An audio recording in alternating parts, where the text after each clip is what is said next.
Did you see what Schefter tweeted 2 minutes ago? I don't believe so. What did he tweet 2 minutes ago? Last week, Antonio Brown and his agent requested that the remaining $2 million in incentives in his contract for the season be guaranteed per Bucs GM Jason Light. The team declined to guarantee those incentives. Well, and then now, look, man, here's the thing. With Antonio Brown in the history, because, again, I have the history. I've got those receipts as well. It always is something to do with his contract that sparks it. It did in Pittsburgh. He got to Oakland at the time, and they gave him his money. That was the weird thing about all that, is that was about whatever the hell that was about. And then the Patriots thing was about not having his back. Now this is about money, and all of it winds up on his Instagram account or his Twitter account when it doesn't go his way. And with his bank account information. I saw that too. Look, I'll just give you the floor on the subject matter and what you think of the saga, because it is a spectacle. Mm-hmm. Michael, I'll just give you the floor on that. What do you think of it? I think, guys, after last night, and I read Antonio Brown's statement several times, and you want to talk about there will be lawyers, this is a pretty easy investigation because there was some subjectivity in some of his perspective on what transpired on the sideline and how he was feeling, how hurt he was. But there was also some things that were objectively provable with a paper trail. And you saw his version of that paper trail this morning with some of the alleged text messages that he released. I would just point out that this is the same person who not only faked his vaccination status, but when he was busted, faked or staged, rather, both being vaccinated, a nurse, and a clinic, like staged the cover-up that he was vaccinated and in the process of trying to prove that he did not fake his vaccination status and that he was in fact vaccinated, produced a fake nurse and clinic to support it. So I say all that to say this. All that we know right now is that we don't know. We know that we know not. Actually, I'll amend that. The one thing we do know, all of us know about Antonio Brown, is that it always ends badly.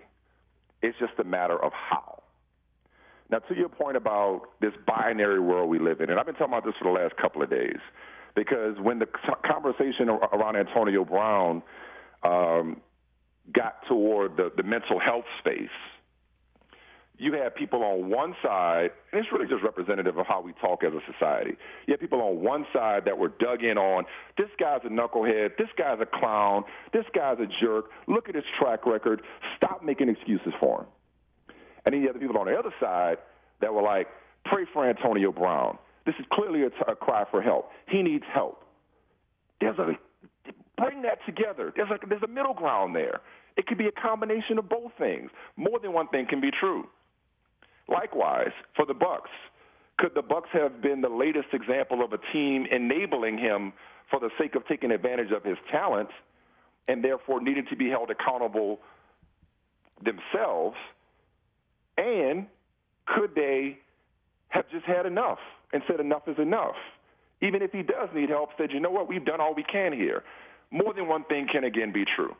So now fast forward to today. That was when it was just about mental health.